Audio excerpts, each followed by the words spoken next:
সুপ্রিয় অষ্টম শ্রেণীর শিক্ষার্থী বন্ধুরা, তোমাদের বার্ষিক সামষ্টিক মূল্যায়নের সিলেবাস এবং মানবন্টন প্রকাশিত হয়েছে। এই বার্ষিক পরীক্ষার সিলেবাস এবং মানবন্টনটা কিভাবে করা হয়েছে দেখো। তোমাদের বার্ষিক পরীক্ষার সিলেবাসে রয়েছে প্রথম অধ্যায় বাংলা বিষয়ের প্রয়োজন বুঝে যোগাযোগ করি, পৃষ্ঠা হচ্ছে 1 থেকে 16, অর্থাৎ প্রথম অধ্যায়ের কত পৃষ্ঠা থেকে কত পৃষ্ঠা পর্যন্ত পড়তে হবে সেই বিষয়টা কিন্তু উল্লেখ আছে। দেখো, দ্বিতীয় অধ্যায় প্রমিত বলি প্রমিত লিখি, এর 17 থেকে 34 পৃষ্ঠা পর্যন্ত পড়তে হবে। তৃতীয় অধ্যায় লেখা পড়ি লেখা বুঝি, এর 47 থেকে 74 পৃষ্ঠা পর্যন্ত পড়তে হবে। চতুর্থ অধ্যায় শব্দ বুঝি বাক্য লিখি, এ অধ্যায়ের 75 থেকে 100 পৃষ্ঠা পর্যন্ত পড়তে হবে। পঞ্চম অধ্যায় বিবরণ লিখি বিশ্লেষণ করি, 103 থেকে 107 পৃষ্ঠা পড়তে হবে। এবং ষষ্ঠ অধ্যায়ে সাহিত্য পড়ি সাহিত্য লিখি, এর 110 থেকে 120 এবং 125 থেকে 128 এবং 139 থেকে 157, 165 থেকে 175 পৃষ্ঠা পর্যন্ত পড়তে হবে। দেখো, তোমাদের মূল্যায়নের কাঠামো হচ্ছে শিক্ষণকালীন মূল্যায়ন বা ধারাবাহিক মূল্যায়ন হচ্ছে 30% এবং সামষ্টিক মূল্যায়ন বা পরীক্ষার মাধ্যমে যে মূল্যায়ন করা হবে সেটি হচ্ছে 70%। দেখো, প্রশ্নের ধারা বা মান বন্টন বা নম্বর বন্টন। দেখো, নৈবিত্তিক প্রশ্ন বা বহু নির্বাচনী প্রশ্ন থাকবে 15টি এবং এক কথায় উত্তর থাকবে 10টি।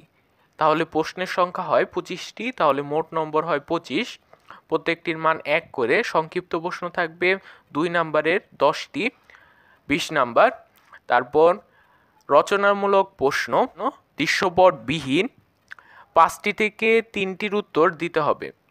প্রশ্ন সংখ্যা 3, মোট নম্বর 3টি, প্রশ্নের উত্তর দিতে হবে। আর প্রশ্নগুলোর নম্বর হচ্ছে 5 করে, তাহলে হয় 3 5 15।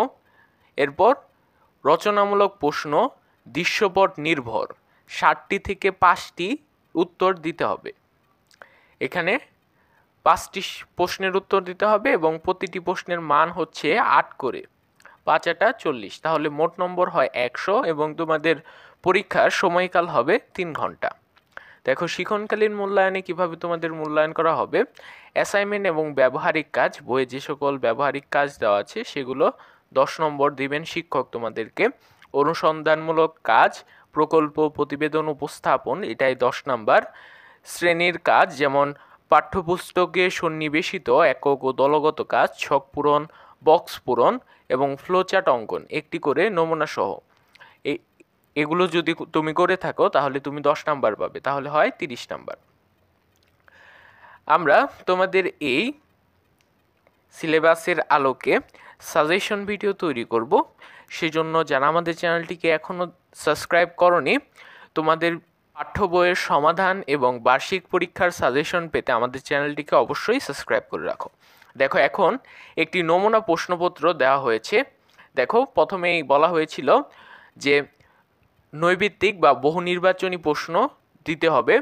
দেখো, নির্বাচনী সঠিক উত্তরটি খাতায় লেখো 1 থেকে 15 এবং এক শব্দে এক বাক্যে উত্তর লেখো 16 থেকে 25। প্রতিটি প্রশ্নের মান 1। দেখো, এখানে মোট, দেখো এরপরে রয়েছে রচনামূলক অংশ, মানবন্টন হচ্ছে 75। সংক্ষিপ্ত প্রশ্নের উত্তর, এই যে এগুলো হচ্ছে সংক্ষিপ্ত প্রশ্ন।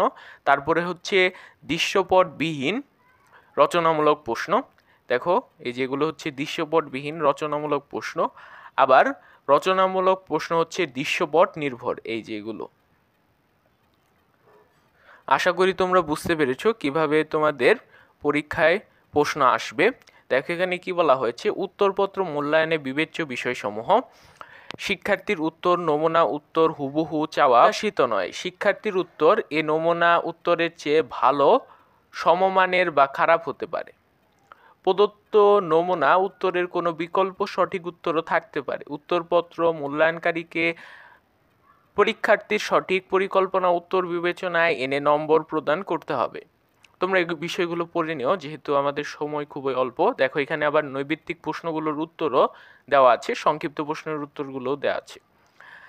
মূলত এরকমভাবেই তোমাদেরকে বার্ষিক পরীক্ষায় প্রশ্ন করা হবে। এভাবেই তোমরা পরবর্তী শ্রেণীতে উত্তীর্ণ হবে। আর যারা আমাদের চ্যানেলটিকে এখনও সাবস্ক্রাইব করোনি, খুব শীঘ্রই আমরা তোমাদের এই বার্ষিক পরীক্ষার সাজেশন ভিডিও আপলোড করব, তাই আমাদের চ্যানেলটিকে অবশ্যই সাবস্ক্রাইব করে রাখা। আল্লাহ